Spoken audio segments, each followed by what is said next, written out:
Hello, this is Scott Fish. Thank you for listening to part 2 of my conversation with Neil Peart from August 1989. We were in Neil's living room at his Toronto home for this conversation. The first part begins with a blindfold test. That is, I played recordings of Louis Bellson, Tony Williams, Joe Morello, and other drummers for Neil to listen to and respond to without knowing who the drummers were. So the famous blindfold test format. And that was for a magazine that Chip Stern, a well-known music journalist, was getting ready to launch. But the magazine, for whatever reason, never did launch. Now you have, in part 1, Neil's full responses to those. Part 1 ends with a freewheeling discussion between the two of us, Neil and me, on all kinds of topics. We talked about drums, we talked about politics a little bit, not much about politics, but we also talked about recording drum sounds, Neil in the recording studio, Neil on stage, Neil getting ready to make an album, Neil transitioning to electronic drums and music sampling. Again, this is 1989, from his acoustic drumming and all kinds of stuff, just as probably any two guys interested in drums would, just sitting around chewing the fat. So there's some very interesting things. I found them interesting, insightful, into both Neil and Rush, and hopefully you will too. So please listen to side 1, or rather part 1 if you haven't. That's available on my YouTube page. And if you've not visited my blog, scottkfish.com, please do so. And also, I don't usually ask for support for the work on the blog, but I should let you know that it's very much appreciated. It's helpful, helps pay the bills, so just like anybody else. So if you're able to do that, then you can go to scottkfish.com, and in the upper right corner, click on the donate button and send a few dollars to offset things. That would be great. So thanks so much. Enjoy listening, and feel free to drop me a line if you'd like to. Love to hear from you. Thanks. Bye-bye. Yeah. Pretty strong. Yeah. Or anti-collectivist, at least, in an ideology sense. So I've always defined myself, I hope, ideology, philosophy, as opposed to politics. I don't think I've ever written directly anything, but I've been metaphorical about it all. To dealt with the ideology between freedom and collectivism, which is another good bad to me. It's not a choice between the good. Yeah. Okay. One thing you mentioned, I was reading Chip's interview that he did with you, and he said something like, made reference. He asked you, "You're kind of a mystical guy, aren't you?" And you said, "No, not." And I was listening to Mission, the song Mission, and writing about the good spirits on a mission, stuff like that. And I don't know if I would call that mystical, but there seemed to be a bit of a contradiction. Well, the point of that song is really admiration of the art of man, and the other walking through buildings, admiring the architects, watching movies, admiring the directors, making that music, literature. All those are admired, and then the individuals are referred to as spirits. But actually, I had a very religious friend of mine that I write back and forth with. Here he is now. Asked me my definition of spirit because he noticed the recurrence of that. My next question. Yes? Yeah, spirit is certainly a metaphor that I really like. Because to me, I define a spirit as a sentient human being, really. It's about the extent of mine. I don't deal with anything in terms of ongoing lives or transmutations of souls or anything like that. To me, a spirit is just a human life as it is lived in our four spirits. And the spirit in action, well, the chorus of that song in particular is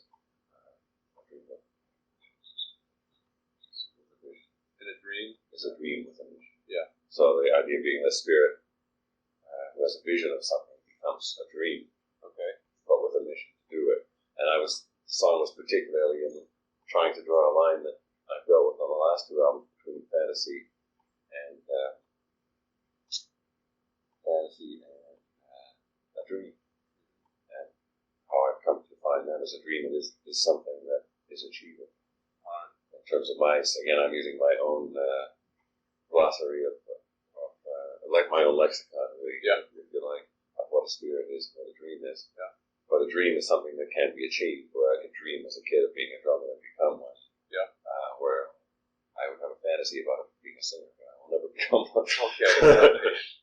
That to me is that why the microphone is in the bathtub? That's a simple definition of my difference between fantasy and dream. And the spirit has the same kind of simplistic representation for me. It sounds like a lot better. I guess it's a poetic term. Really. It's better than saying a human being with a vision. Yeah. A spirit has a mystical sound to it, but isn't intended to be at all. It's just the active will of a human, I guess. The spirit. So when Chip asked you, said, you're sort of a mystic, what did you think he meant? Well, mysticism to me involves religion and belief in supernatural things, all of which intrigue me very much, but I'm not mystical in the sense that I don't believe in them. Okay. I love them because they're romantic, they're fantastic, and fascinating to read about the same way that I've always loved mystery stories. Okay. They don't have to be true to be interesting. Okay. Even true in the literary sense, where true literature is true whether it happened or not. Yeah. Where mysteries and fantasies neither happen nor are they true in human terms. So I just find all that fascinating, regardless, with that caveat already in my own understanding. I'm reading this because it's interesting to read, not because it's true. Because I think it's true. So that's what mystical means to me, and it's so opposite to the way I am. I couldn't really accept being called it. Mr. Logic. Mr. Science. What was that show? Mr. Wizard. Remember that show? Right. Did you see that when you were a kid? Yeah. Okay. We did Free Will. Man versus Machine. Other one that pops up. Yeah, it's not really man versus machine. Or man in relation to machine. I think it's the very shaky interface between man and machine that intrigues me because it's so much a part of my own life. Yeah. Where I love machines as tools, whether the things I use or things other people use. And I love the miracles of medicine and science. Yeah. I think they're all really good for us. Yeah. So I have to accept those in a simple analogy is my approach to electronic drums was so tentative. So I waited till I couldn't resist them anymore. Yeah. And finally, when digital sampling came along, I could no longer resist having the facility to have every percussion sound in the universe at my fingertips. But at the same time, I'm never comfortable with them, and I can learn how to use them, but I don't really understand them. It's the same with all electronic and mechanical things. I love cars, and I understand how they work, but I'm useless. My interface, man to machine, in every case, is very poor. Yeah. I can understand them in theory, but my hands-on relation is very, very distant. It's like Woody Allen said about nature. I'm at two with nature. I'm at two with machines. I really love them and what they can do. But you've done some interesting things with them. It seems when you listen to the records, the impression is somebody that's gone pretty deep into what can be done with electronic drum sounds and sampling and all that. Yeah. I think I've explored most of what is capable of even up to now. Yeah. And yet that became a process of education. As so many things in us as a band and me as a drummer, you adopt something, you become married to it, and then once you learn it, you kind of set it aside a bit. Yeah. And we've gone through that as a band with developing our musical chops at the beginning, and that became the all-consuming motivation of the band. And then we got more interested in songwriting.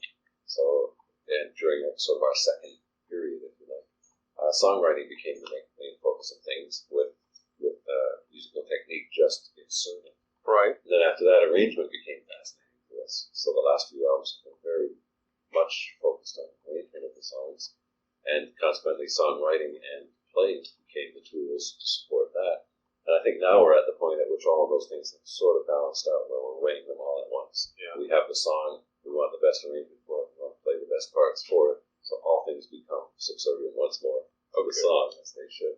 But in electronics, it became that way with the last few albums as we changed from analog electronic drums into EEPROMs, floating chips, and then finally the digital sampling, which is the ultimate peak of it all. So the last album for me marked the point at which, actually, they just went from one album to the next. Yeah. The one before that was a lot of floating chips. Yeah. And then the last one was digital sampling through the Akai sampler. So I had all that, and I used it all a lot. And with this album, I find there's like one or two songs on, or one or two sounds electronically that I use on some of the songs. Some have at least 3 or 4 songs I know electronics at all. Yeah.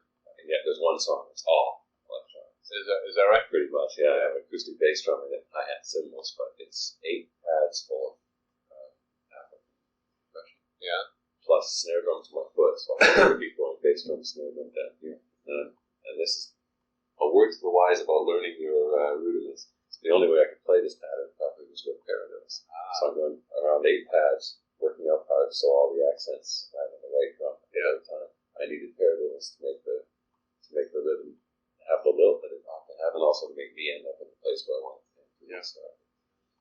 So juggling all that it took me 2 days just to program the sounds to the pads, to get them all assigned into a playable, and then another whole day of working out arrangement rhythms, working out the rhythms, assigning them to the proper places, and so it became, in that song, electronic through the chorus, and yet the whole album considered electronic play very important in my playing, and also for the other guys. We had 2 watchwords. It's the first time we'd ever worked with Rupert Hines as a producer, so we were concerned to outline our idea of what we were looking for, and also to Steve Taylor. So we said we wanted things big and beautiful, and we wanted organic splendor. So even in the synth sounds that we've used have taken a backseat in terms of emphasis, but also the very organic voice string, brass sounds rather than going for electronic sounds. We've used a lot, arpeggiators and sequencers and stuff, all of which we've explored enormously and had some successful, some unsuccessful experiments with, but certainly learned how to use. So that now we can, again, put aside the experimentation for the service of the song. I was trying to go back, kind of was it moving pictures when the electronics really started to come in, or was it before that? They dribbled in with us as they grew. We've been really lucky in terms of time and place. Yeah. That as we have expanded, so has technology with us. And just when we started, after the 4th album, we were a bit disconcerted sound-wise. We thought we needed more sounds. Palette. And we talked seriously about a keyboard player. And decided, no, we just expand what we could do. And Geddy started using really good. All they had then were polyphonic synthesizers. So as R&Ds grew, then polyphonic synthesizers, room size.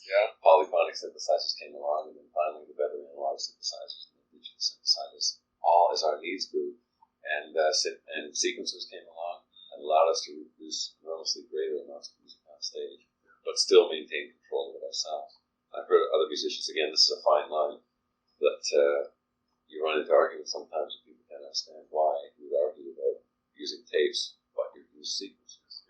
But everyone knows the difference is that a tape somebody else has to start and you have to get in with it or not. Or sequencers, we control them and re-trigger them constantly, so they become another part of our parts. And on the last tour, Alex and I both shared a lot of the keyboard load, which the audience would never know about, but we're having to get past the switches and stuff in time with what we're doing. And it becomes another syncopation, it becomes another rhythmic undercurrent in your mind that knows you have to hit a certain pad at a certain time to set it off. So we got to get. I wanted to ask you about that later, because that's a whole world in itself. Just how you guys put together the show. Well, the thing for us is that we are in control. That's all that matters. We have in the past we put sound effects on tape and feel no qualms about it. But there's a very deep dividing line between musical parts and sound effects. So anything that's a musical part. Musical part? Anything that's a Dr. Floyd. Anything that's a musical part, we feel compelled to trigger ourselves on stage among the 3 of us. And then it becomes a great challenge of how many wonderful things you can do when you start playing as much as 3 people can play with their hands and feet. And plus add what we can put into that with triggering sequences. And again, used less on this album because it's just become a part of our arsenal. If we want it, it's there. But it's something we've had a lot of fun with as a three-piece. It's allowed us to expand our sound again. Yeah. Yeah, well, on record, that had occurred to me as the keyboards began becoming a more integral part of Rush. And so on record, Rush became a quartet, at least a quartet, or even a quintet. Alex's role seemed to become the first couple of albums, he was way up front, and then he sort of drifted back. And all I can think of it, even his style seems to have changed, not totally, but where the first couple albums he played seemed a lot more single note runs, and now he plays very often this idea kept coming of taffy pulling. Oh yes, type things, but his sound on record is much broader in the last, say, 4 albums. Yeah, and well, like all of us, he's grown as a musician in the sense too that during the first few albums we did with keyboards, we suddenly found ourselves reassigning roles. It wasn't lead guitar, bass guitar, drums anymore. Yeah. Sometimes the keyboard would be, as you say, the predominant instrument. Yeah. So Alex would be the rhythm section. Yeah. And he and I suddenly found ourselves in a new relationship where we were working out parts together and playing sympathetic to each other, which was new to him. Yeah. And I think changed his approach to playing quite a lot as far as being a group player, which any musician knows is often difficult for lead guitar players to listen to anyone else in the band. It's kind of a well-known cliche among non-guitar players. Sorry, Alex. No, I'm saying that in his case, he learned that and changed it. Yeah. It's become very much more responsive to us. Yeah. When we're jamming in that, he sometimes even seems to be listening to what we're playing and responding to it. Oh my God. And it certainly affects the way the songs are approached, where he's not afraid now to take a more retiring role or to keep a rhythmic effect going. That's something that's holistic. Yeah. Something that the three of us can boil up together. Yeah. That maybe is individually simple, but has an overwhelmingly worthwhile emotional effect. But now, on the last live album, Alex seems to be carrying. It sounds like you can't duplicate everything that's done in the studio, so that he has a more predominant role on stage than he did in the studio with some of the Well, there's more space in the live sound because there's no double tracking. That's the start. So where there would be double track keyboards, double track guitars on the record, there won't be that. So there's more air. Okay. And guitar will have more apparent size. So. Now, how did it start? When I've got a quote here. This is wonderful. 1980, Neil Peart. I don't feel comfortable with wires and electronic things. It's not a thing for which I have a natural empathy. I'm satisfied with traditional percussion. I have a distrust for electronic and mechanical things. Still absolutely true. Okay. What it became is the acoustic percussion. But now, how did that evolve? You remember the sequence of events? When and why did you change that? Was it a band discussion? We're going to now bring in electronic things. I could no longer resist. Okay. It's just something that started evolving to the point where it became seriously interesting. And I messed around with the Simmons. And it's in a very minor role. I stuck them behind me because I wasn't giving up one acoustic drum. Yeah. So I came upon the idea of having a satellite drum set behind me. I remember that. I would relegate the electronics. But to me, the big turning point was sampling, because just what's said there, the electronic sounds of the Simmons and even the EFOs, that were interesting, but still not really compelling to me. But when I could have samples of all that percussion, African percussion, all the tribal stuff that would never fit on stage, even if you knew where to buy it, and keyboard percussion, being able to have a marimba on a tiny little pad beside me with the cat, marimba. And the thing like on the song Mission, where I have a little solo in the middle that's marimba and bass, and snare drum plays a part of unison. Right. Well, to do that live is painfully impossible, but with sampling, I could assign my snare drum to the sound. Yeah. And when I'm playing it, I'm playing both sounds. Okay. So live, both of them are there, and it makes it so satisfying to pull it. Yeah. Because I'm playing every note, I'm just getting two sounds at once. When Geddy started playing the keyboard, was he a keyboard player? No. He had to learn how to do that? Yeah, and started out the same as I did with keyboard percussion. course, that's all he could do. He couldn't do chords. Yeah. So all it could be was melodies. But he has a great sense of melody. He's one of those self-taught musicians that has just a natural musical sense. You know, he has since taken lessons and learned quite a lot more about it with Geddy recording the voices with polyphonics. And even now still takes many lessons, studying it further. But he doesn't really consider himself a keyboard player. Yeah, strictly something he can do for the band. Is that a decision that he arrived at? Did he say, hey guys, I'm going to bring in some keyboards? I mean, when you talked about getting a keyboard player and then you decided not to. In those days it was so easy to take the steps because the technology was so simple. Yeah. And you could just get a little, coffee table sized mini moog. Yeah. And Alex started playing more acoustic guitars and 12 strings and getting more guitar approach, and the Taurus bass pedals came along. And they do foot pedals. And they do play bass. Just playing like an organ keyboard bass pedals. Play bass feet, so getting off the both playing guitars, which was a nice step.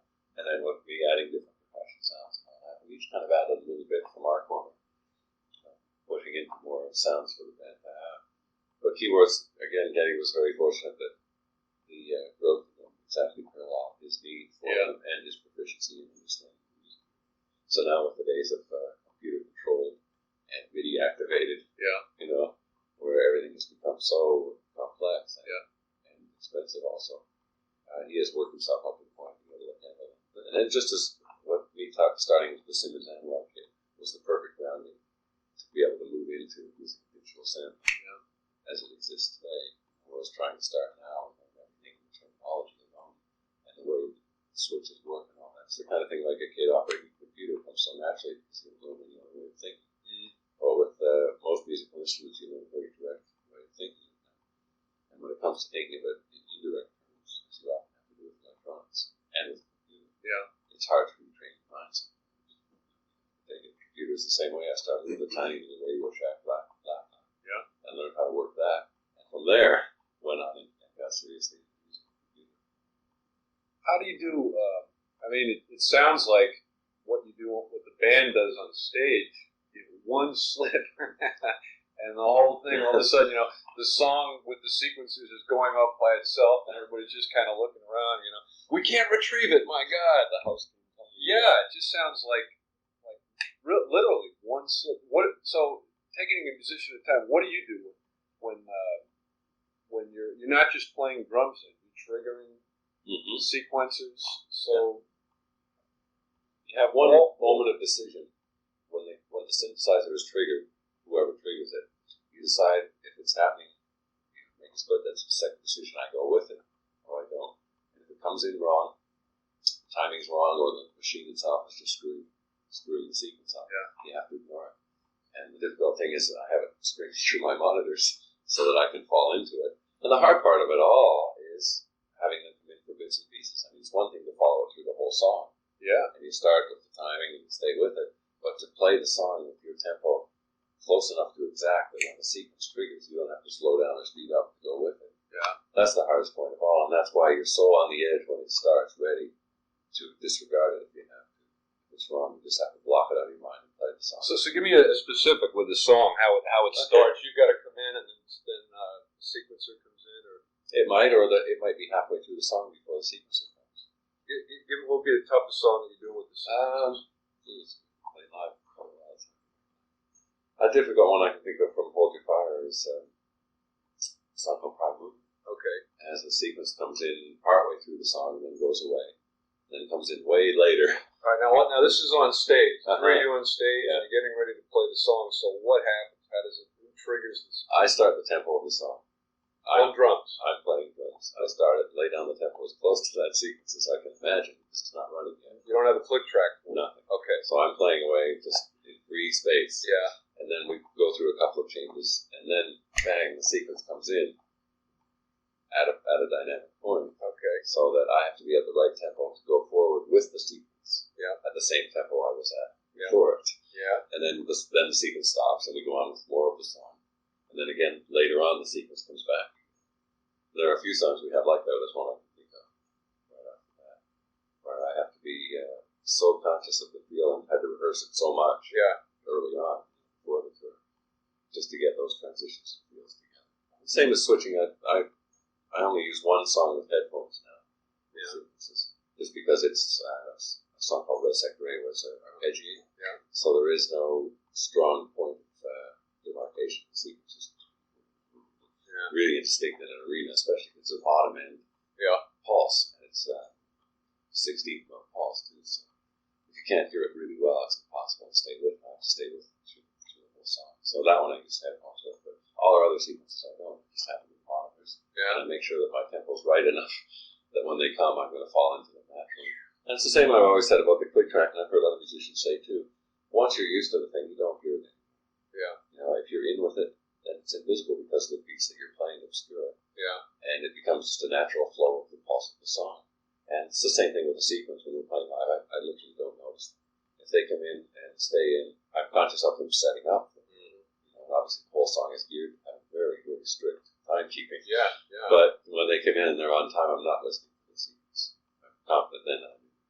So you've got the song. Nobody. You've got a song with sequencers. There's no room. If there's a guitar solo, the guitar solo has to be so long. Generally is for us anyway, but no, not necessarily because they're all triggered manually. And are you the only musician triggering? No, everybody does. Okay. Is there any way the two guys could trigger the... Yeah, in other words, do you all have individual sequencers? You've got certain sequences that you trigger? Yeah. Okay. Yeah. All right. That's got to be... So if one doesn't happen, then you just play as it through there. Yeah. If one comes in wrong, like out of step, I have to do something, you just have to do it. That's the hardest thing of all. Can you turn it off? Well, not unless you've got somebody on the monitors that's really loud. So you have to block it out of your head. Okay, I'm not hearing this. I'm just playing the song. That's really tough. Yeah. Just to ignore a bad thing. That's one of the most difficult things of dealing with. Yeah. It's the same as measuring a click track lasting in your mind. You're not allowed to follow it. Yeah. So mistakes can and do certainly happen, but they're mostly surmountable. Yeah. None of them are integral parts of the song for the most part. Very, very few parts don't sound fine without them. Okay. So if we have to get wrong with that, I mean, we've had nightmares times. I set up at the beginning of this last tour, making up a whole new drum solo based around sampling the horns and the orchestral shots and all that. Well, naturally, there came a night when none of that worked. And I just hit the pads and all you get is click. So my whole solo had been carefully constructed within this, whole, like a song, really. I really worked on it for days. And none of that was there, so I had to improvise the whole song. It came off fine. It was probably great. Well, everybody said that it came off fine. Yeah. Of course, I was livid. Yeah. I was just so furious. My antipathy toward machines. I feel enormously betrayed when they let me down, as they inevitably do. Yeah, so there are no members of the crew that have responsibility for triggering sequencers or there'll be guys running around loading things, like loading memory into things, loading programs and disks just to keep the sounds changing. Yeah, so the right sound comes up. Yeah, but no, every sound that comes from the stage comes from all of us. How long does it take? Are you going to be touring after this album? Maybe. Hasn't been discussed. Oh, okay. Well, let's pretend it's being discussed. I know last tour we did talk about that. How long? How much preparation is done after the album's finished? Rehearsal. How much rehearsal is done? Quite a lot. I think Geddy and I both spent 2 weeks on our own. We both had the most things to sort out. Yeah. Me with refreshing all the songs, building my calluses up, getting the feels of the old songs back again, and reassigning all my new electronic stuff. And Geddy sorting out all the keyboard assignments, and the sequencing, what to use and all that. So he spent about 2 weeks on his own, as did I, and then we spent another 2 weeks working it all out as a band, and then went out to Newfoundland and spent, I guess, nearly a week there working it out on stage. So enormous amount of preparation and rehearsal. I did the whole show over and over many times before we ever did it before now, because there is so much. Yeah. Not only that we have to remember to do, but we're just feeding the memories in. I'm saying with the crew are feeding discs. All of that has to be all worked out and virtually choreographed. So when one sound is finished, it's called it. The next one is going to be needed maybe a minute later. It's being loaded. Who does the loading? Well, Jack Secret does it for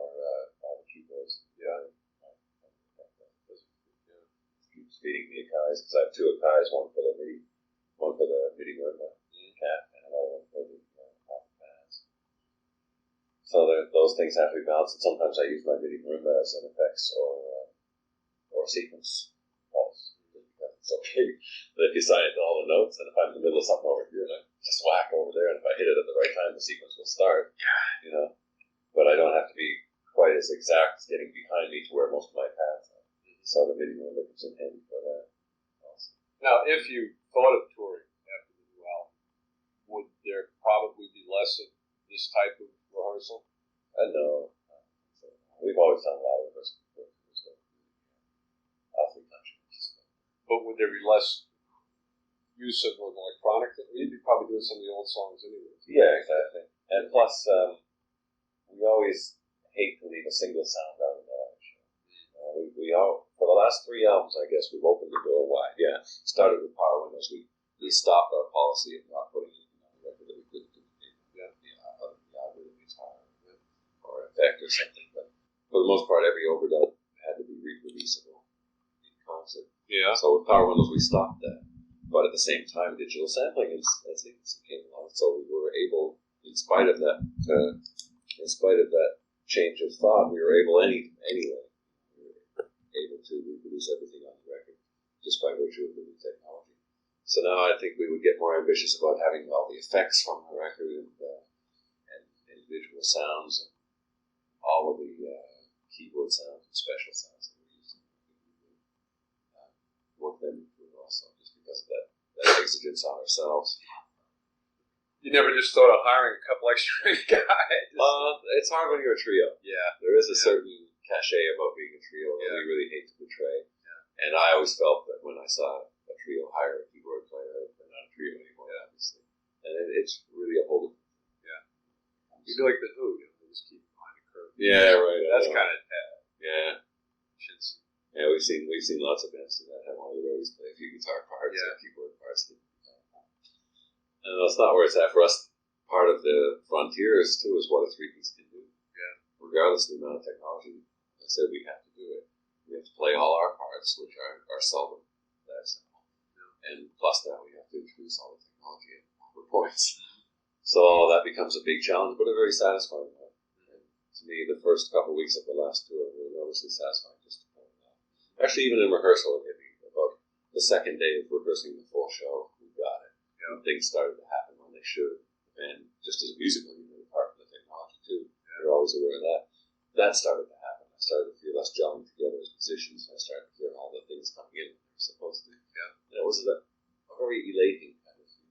You conquered this enormous obstacle that was in front of you, basically just by working together as the 3 of us. Yeah. And how to not only how to play together, but how to work together. Mm-hmm. I guess is a fun thing.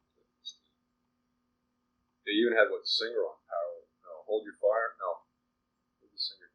Yeah, Hold Your Fire. The singer. Yeah, which was nice. It sounded good. But all that stuff was tough to do. I mean, to bite the bullet. In other words, we're not going to be able to reproduce the singer. No, once we made this, it's one of those things that we like using a click track. I resisted it for years and years. Yeah, and it wasn't until. Album or something. I finally broke down and said, "All right, I'll try it." Yeah, just to please you. Yeah, for the producer. And I found I liked it, and I worked with it happily forever. Yeah. And this was the same kind of decision. It was one of those moralistic principles that we stuck to beyond reason. And finally, we were working with Peter Collins for the first time. He suggested that we just open that door and move out live later. Yeah. Make the record as good as it can be first. Yeah. And it made sense. We've been making records a long time. A long time. Why did they have to be slaves to each other? Yeah. Let's just make the record the best it can be. Yeah. Never mind all that stuff. So having made that decision, it was really easy to say, you want a string quartet or a string section for this? Sure, bring them in. And use another singer on this? Yes, why not? It'd be great. We've always done that to a lesser degree, but we usually pick one song. For instance, Losing It on the first version. It was with the violinist. And we had guest keyboard players quite a few times. But they were always in songs that were designed to be in production before the record. Yeah. Played live anyway. But there's an irony in that. We put Witch Hunt on moving pictures. Yeah. It was designed never to be played live because it was too complicated. There were too many overdubs. No kidding. We just went nuts on it. Yeah. But in the space of 5 or 6 years, technology brought us around to where we could. So we did. Yeah. We said, well, we never ever intended to play that song live, but we suddenly realized one day that if we wanted to, we could. And because that was a part of the suite of songs, there were 3 songs. That was Peart Part 3, and on subsequent albums, Part 2 and Part 1 came out as individual tracks, but tied into the same thematic umbrella. And for the first time, we played them in their proper order. In other words, the most recent one was The Enemy Within, Race Under Pressure. Before that was The Weapon, which was number 2, had been on the previous album singles.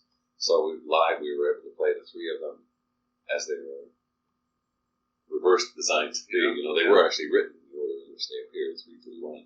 But I had an outline before that as being 1, 2, 3. Yeah. So I simply subtitled them that as being the truth of both the order of thinking. And eventually, when they were already, we had the opportunity to play them all live. Just because of the accident of time, we were being in a technological place where suddenly we were given a much bigger palette of colors. Suddenly, you can do a lot with your feet, not with your hands. Yeah. I was triggering the keyboards.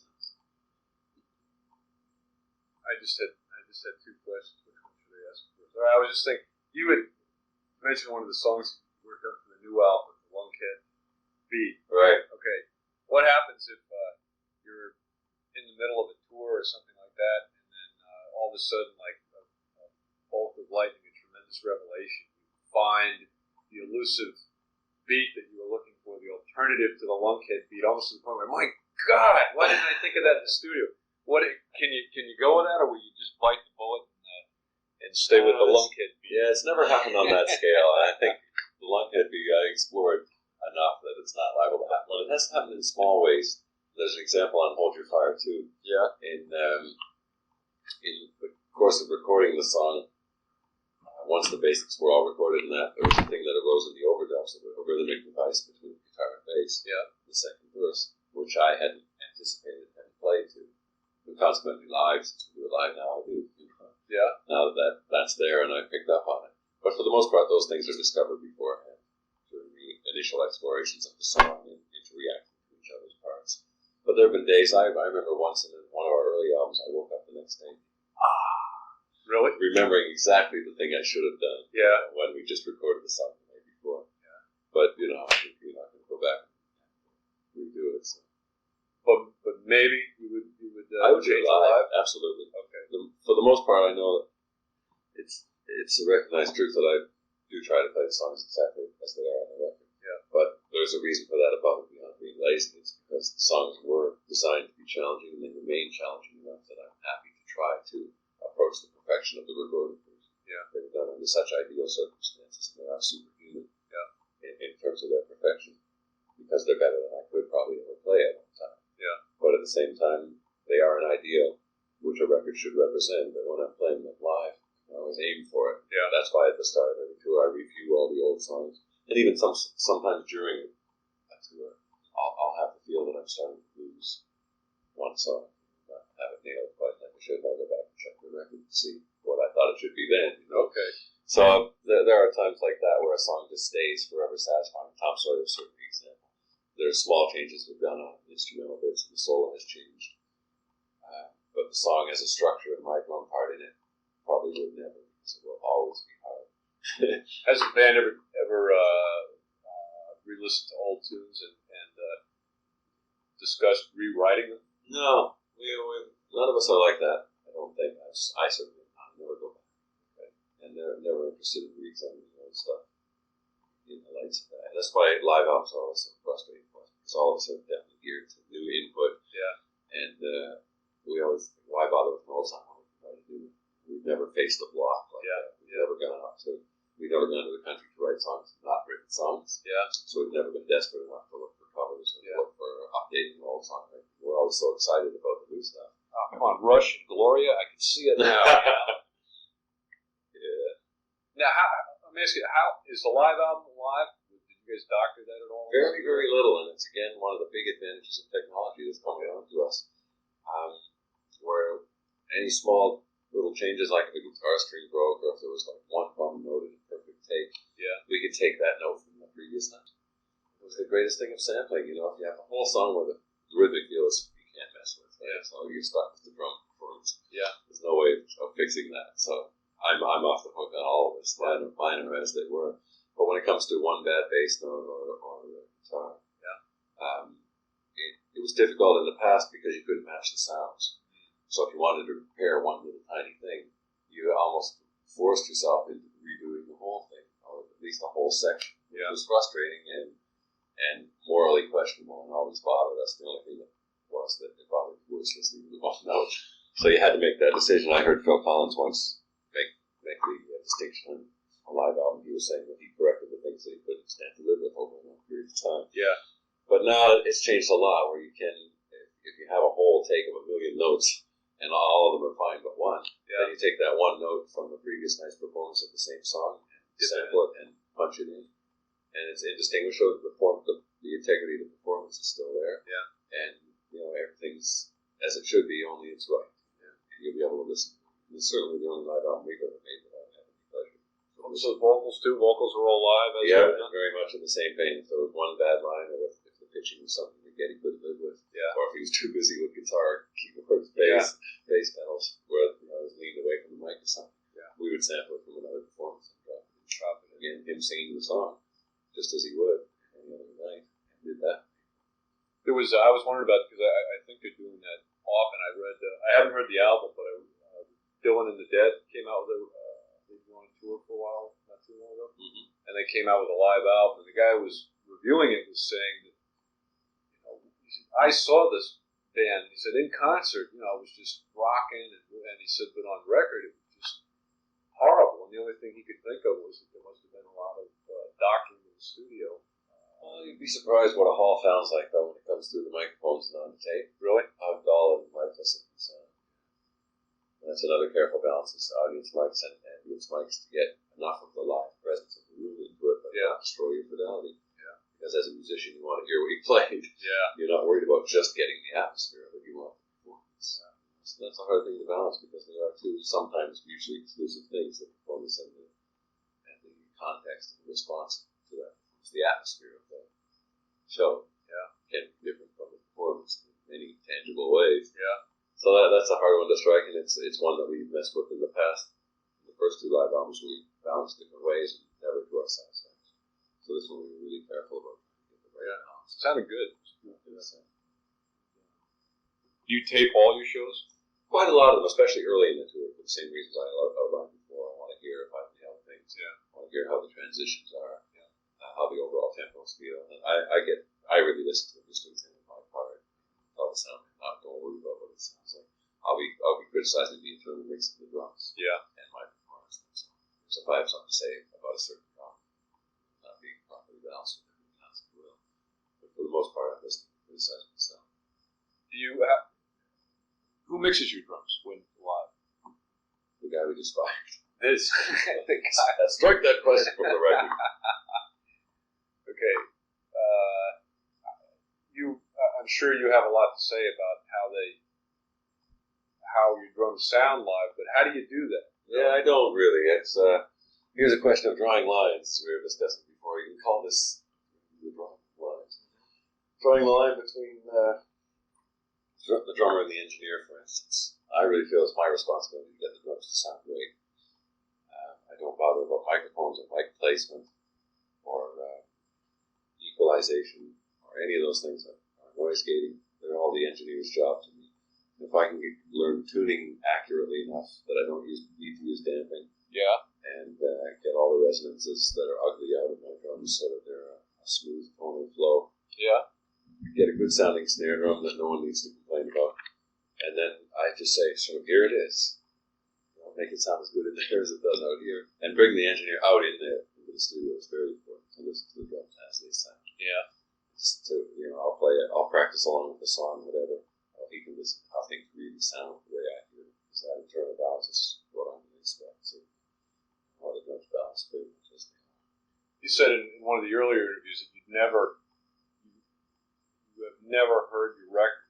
Your drums have never been recorded the way you hear them. Nor would they ever be. I don't think so. Maybe no, should they be. Okay. It's just another point of relation, really. And it's valid for internal balance of things like toms and cymbals because they're part of your working understanding of things. You know, you use a cymbal because a feature relates with the other things you're playing. You know, you have, at least the drummer, I have reasons for the things I do when I do them. Yeah. Regardless of whether anyone else can understand. Everything has a reason.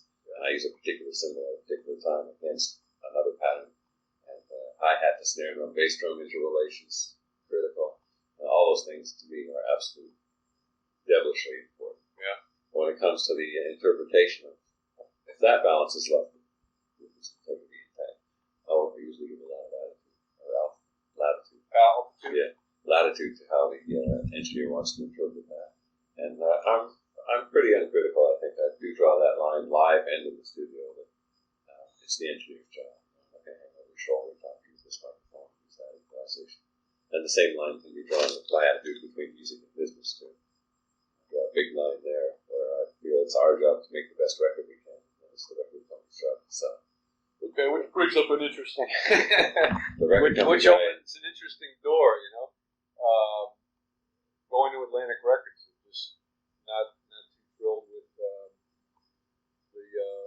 last company and what they were doing. Well, we've been with Polygram for a long time, 15 albums, studio albums, a lot of records, a long track record, and we discussed making changes in the past, but always said, no, we've been there a long time, it's comfortable. Stay. Yeah. We finally thought we reached the point where we owed it to ourselves really to see what happened. We never think we're going to be a big industry. Yeah. We've always been sort of maybe one of the bigger cult bands in the world. Yeah. You know, in terms of numbers and popularity. So we're not really that big of a band. I think it's just time that's given us some kind of recognizability. We don't really sell that many records. Gold records go gold? Yeah. Over a period of time? Yeah. Like Bob Dylan. But not, yeah.